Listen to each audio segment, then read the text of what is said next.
Focus this week turns back to economic data as we get the big three economic reports of the month. And these are important because they are going to tell us if stagflation risks are rising, which would be negative for the markets, or falling, which would be positive.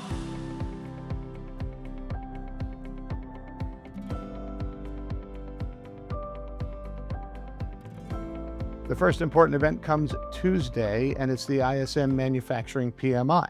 The key number to watch here is 50. That is the difference between expansion and contraction. Now, the ISM Manufacturing PMI has been slightly below 50 for a long time, a couple of years. What we don't want to see is that number suddenly drop towards 45. That would signal a sudden new slowing in the manufacturing industry. And anything that pushes that number towards or above 50 would be welcomed by the markets.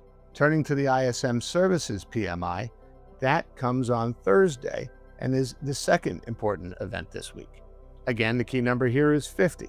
Now, the ISM Services PMI is just above 50 on the last reading.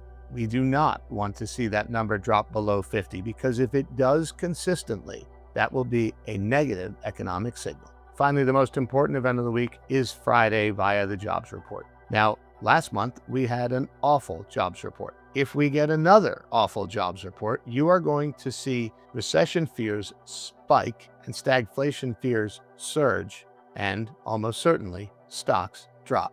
Bottom line, after a few weeks focusing on earnings, trade, and geopolitics, the market focus is back on economic data this week. And any data that makes stagflation more likely will be a negative for markets, and any data that pushes back on stagflation concerns will be a positive. Thank you for watching our video.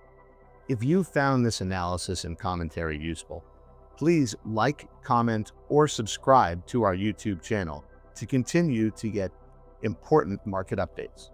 And go to sevensreport.com to start your free 2-week trial of the Sevens Report.